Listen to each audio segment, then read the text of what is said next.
Je peux voir. C'est bon. Ça va.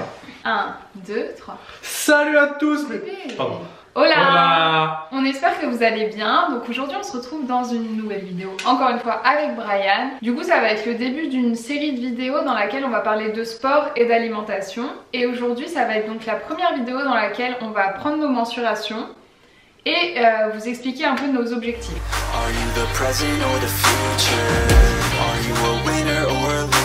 Du coup comme d'habitude, si vous n'êtes pas encore abonné, n'hésitez pas à vous abonner.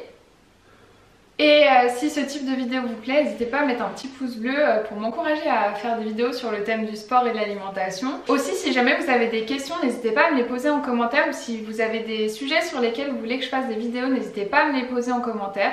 Comme ça, j'essaierai de vous répondre au maximum. Moi aussi.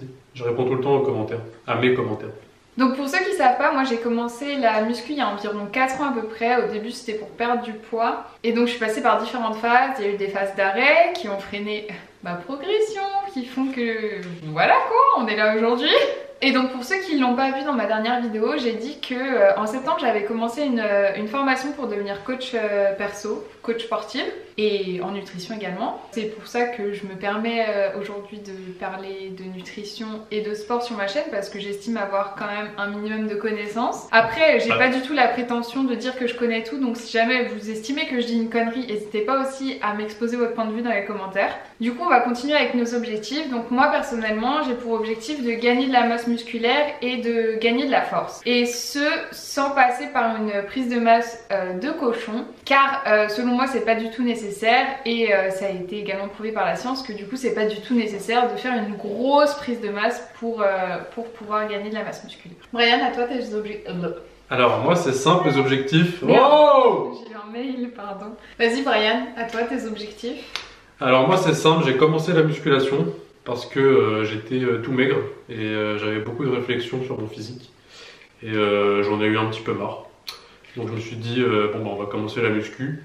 En 6 mois j'ai réussi à prendre 10 kilos. Les gens ils ont commencé à respecter, ils ont baissé les yeux, ils ont calme down avec moi, ok. Suite à ça j'ai fait 15 ans d'athlétisme, ok, donc je cours très vite. Suite à ça, avant ça pardon. Du coup je cours extrêmement vite, je fais les 3e de France en 2016. Et aujourd'hui mes objectifs, ce serait de gagner de la force, des gains, tout en restant assez costaud et mince.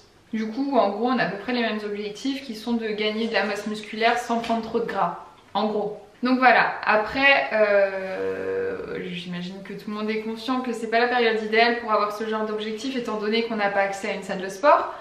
Je vous ferai peut-être dans une prochaine vidéo un tour un peu de ce qu'on a chez nous. On a de quoi s'entraîner, c'est pas une salle de sport hein, bien sûr, mais on a de quoi s'entraîner, donc je vous ferai éventuellement le tour dans une prochaine vidéo de ce qu'on a. Et donc du coup on va commencer par prendre nos mensurations aujourd'hui pour avoir en fait notre base de départ, même si en soi on va pas commencer à s'entraîner, on a toujours continué à s'entraîner, mais du coup on va prendre aujourd'hui notre physique, comment il est, pour suivre ensuite notre évolution. On va utiliser une pince à pli cutané, donc comme celle-ci, et un mètre ruban que tu as normalement. Hop. Et donc un mètre ruban qui va nous servir à prendre nos tours de taille, etc.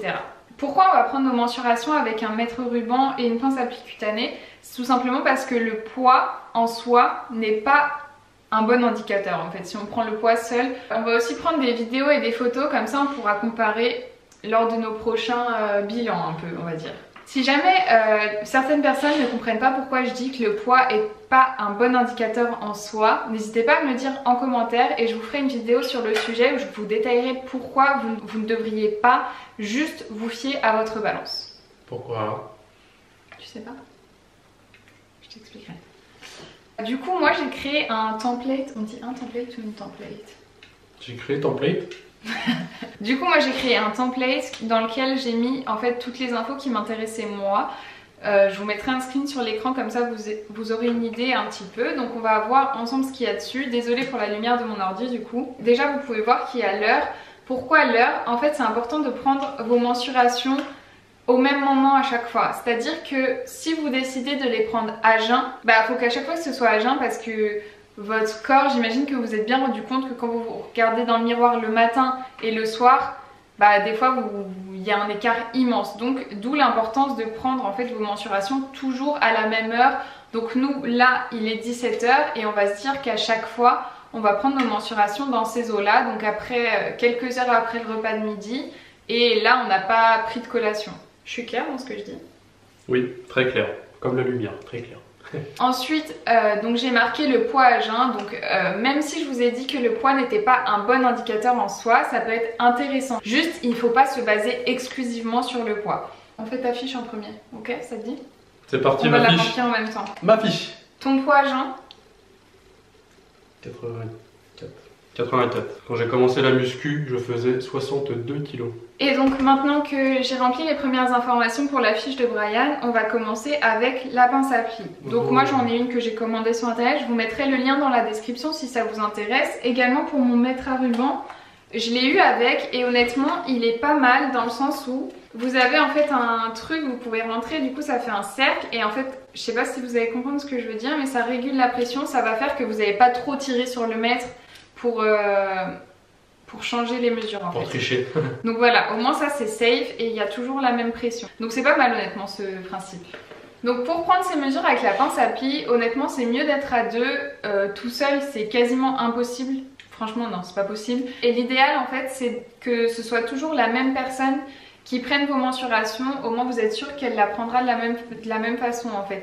Donc sur mon template, comme vous pouvez voir dans le tableau, il y a 3 colonnes pour chaque pli. Pourquoi 3 colonnes? Parce qu'en fait il faut faire 3 fois la mesure pour le même pli. Ensuite vous faites la médiane et ça va être ça votre valeur. Et en fait, oui? Pourquoi 3 fois le même pli? Justement j'avais expliqué, donc en fait on prend 3 fois la même mesure du même pli pour être sûr d'avoir une bonne marge parce que c'est quand même, on essaye d'être précis et donc c'est plus précis de prendre 3 mesures et de calculer la médiane plutôt que d'en prendre une seule. Voilà. Tu poses des bonnes questions, hein, t'es pertinent. Toujours. C'est quoi une médiane? Arrête. Donc sur mon tableau, moi j'ai pris les plis qui me semblaient importants, c'est les plis principaux, ceux qu'on retrouve le plus souvent. Il existe une formule pour calculer la masse grasse avec les valeurs que vous avez obtenues, mais en fait c'est pas très précis.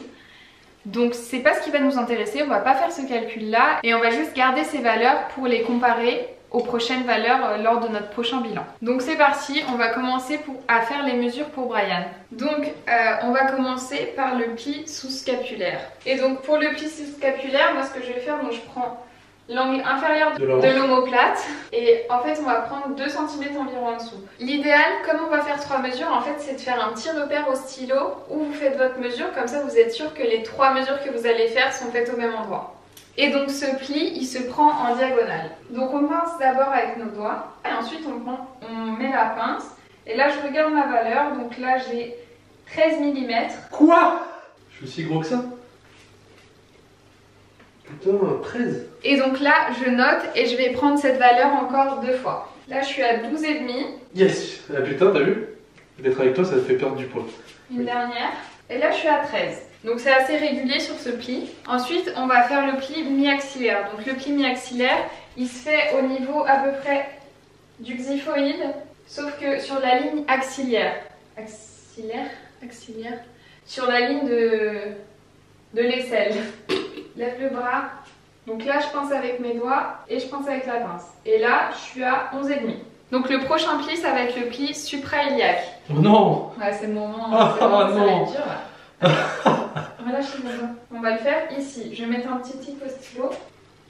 Relâche, hein, il ne faut pas que tu contractes. Les plis doivent toujours se faire sur des personnes relâchées en fait. Il ne faut pas contracter les muscles. Là, j'étais à 15. Putain. Oh putain. Oh merde. On refait 15, 18.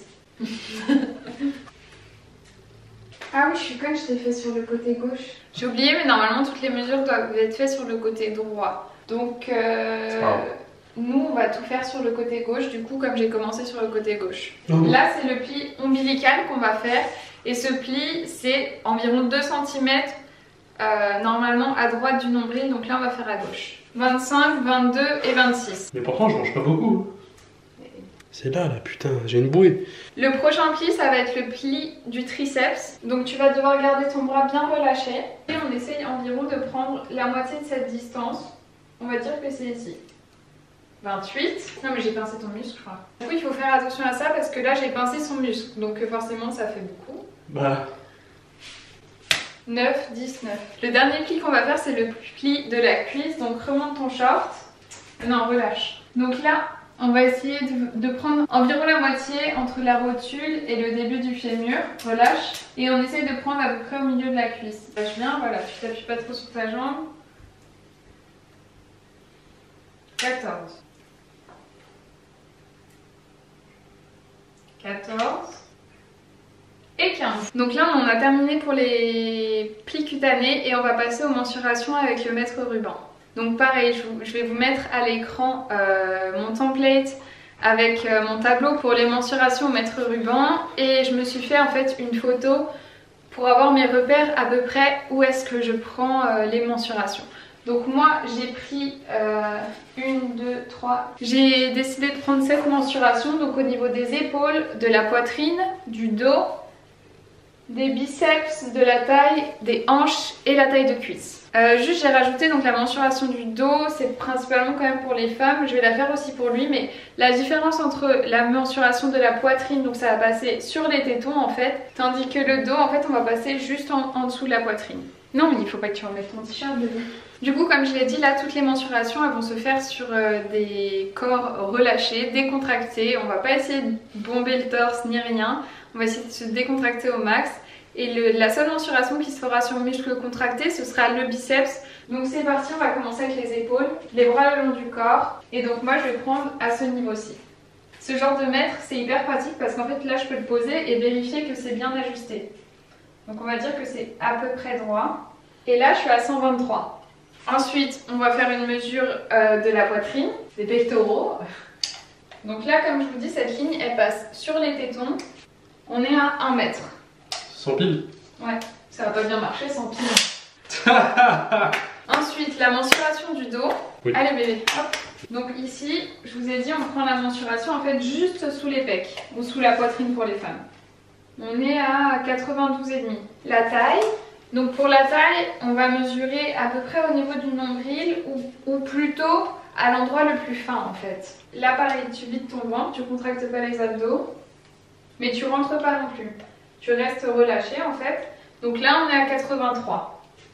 Ensuite on va passer aux mesures des hanches. Avec ton short c'est pas fou mais bon. Donc pareil là en fait on va chercher à mesurer au point le plus large. Et donc là on est à 104 cm. On est à 104 cm. Ensuite on a la cuisse à faire. Donc il faut qu'elle soit décontractée encore une fois. Oh non! Et on prend au point le plus large. Donc ça va être généralement en haut de la cuisse puisqu'on a tendance à stocker un petit peu ici. Là on est à 62,5. Une mesure à faire du coup c'est la mesure du biceps que celle-ci je vous ai dit on va la faire contracter. Et donc là on est à 40. 39 ou 40? 40. On est à 39. Non! Donc là on a pris toutes les mensurations de Brian et ensuite on va prendre des photos de ton physique comme ça on pourra comparer. On va faire des photos relâchées et des photos où il flex. Là, je sais pas flexer mon corps. Donc on a pris différentes photos avec différents angles et cette base, pareil, on va pouvoir les comparer au prochain bilan. Et donc là tu vas me prendre mes mensurations. Et du coup c'est là qu'on voit qu'on n'a pas du tout la même répartition de graisse parce que donc moi au niveau du pli supra-iliaque, j'ai moins de gras que Brian alors que j'ai plus de gras sur le haut du corps et j'en aurai plus aussi sur les cuisses. Aïe! Aïe, fais attention! Bah oui, j'ai pas fait exprès. C'est dur à attraper là. Aïe! J'arrive pas. C'est flou! Du coup pour moi les mesures de la cuisse je vais les noter mais je vais pas vraiment en prendre compte parce qu'elles étaient pas très bien prises étant donné qu'on a du mal à pincer mon gras, ça glisse donc c'est pas grave. Et donc là on va passer aux mensurations avec le mètre. On y va.